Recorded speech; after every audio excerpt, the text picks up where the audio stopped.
চিত্রশিল্পী আব্দুল আজিজ ১৯৮৫ সালে ব্যক্তিগত উদ্যোগে মাগুরা সদর উপজেলার রাউতরা গ্রামে প্রতিষ্ঠা করেন একটি আর্ট স্কুল। বিনা বেতনে জেলার বিভিন্ন প্রাথমিক ও মাধ্যমিক বিদ্যালয়ে শিক্ষার্থীদের শেখাচ্ছেন ছবি আঁকা। এমন উদ্যোগের জন্য তিনি রাষ্ট্রীয় স্বীকৃতি পাওয়ার যোগ্য বলে মনে করেন জেলা শিক্ষা অফিসার। আব্দুল আজিজের ইচ্ছা, মৃত্যুর পরও যেন একইভাবে চলে তার গড়া প্রতিষ্ঠান। মাগুরা সদরের রাউতারা গ্রামের আব্দুল আজিজ দেশকে হানাদার মুক্ত করতে তিনি হাতে নিয়েছিলেন স্টেন গান। স্বাধীনতার পর সেই হাতেই ওঠে রং তুলি, যাতে বিমূর্ত হয় বাংলার প্রাণ প্রকৃতি।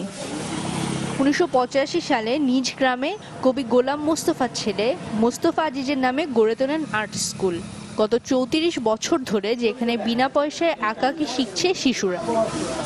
সংস্কৃতির প্রতি টানে শুধু নিজের স্কুলেই নয়, জেলার বিভিন্ন বিদ্যালয়ে গিয়ে ছবি আঁকা শেখান তিনি। গল্প শোনান মুক্তিযুদ্ধের।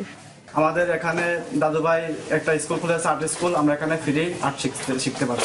দাদুভাই এই গ্রামে এই স্কুলটা প্রতিষ্ঠা করার জন্য আমরা এখানে আর্ট শিখি। আমি ৪ বছর ধরে এই আর্ট স্কুলে আসছি। ৮৫ সাল থেকে নিজের খরচে, নিজের অর্থায়নে, নিজস্ব জায়গায় ইনি এই আর্ট স্কুল চালায় যাচ্ছেন। প্রকৃতভাবে শুধু আর্ট না, সঙ্গে সঙ্গে দেশপ্রেম, দেশের প্রতি তাদের ভালোবাসা, দেশকে ভালোবাসার যে উদ্বুদ্ধকরণ, এইটা কিন্তু আমি করে থাকি।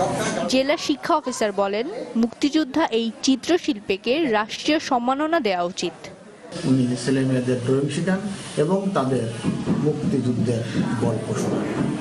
তার এই কাজের জন্য তিনি রাষ্ট্রীয় স্বীকৃতি পেতে পারেন বলে আমি মনে করি। তবে এসব সম্মাননা নিয়ে ভাবছেন না আব্দুল আজিজ। তার একটাই চাওয়া, মৃত্যুর পরও যেন টিকে থাকে আর্ট স্কুলটি। পরিচালনায় যোগ্য কাউকে পেলে নিজের জমিও দান করে দিতে চান তিনি। ভবিষ্যতের জন্য বাংলাদেশ সোনার বাংলায় গড়ে উঠতে পারে, এইটা কিন্তু আমার কাম। আমি মরে গেলেও যাতে স্কুলটা চলে, এটা আমার শেষ ইচ্ছা। Desk report, channel 24।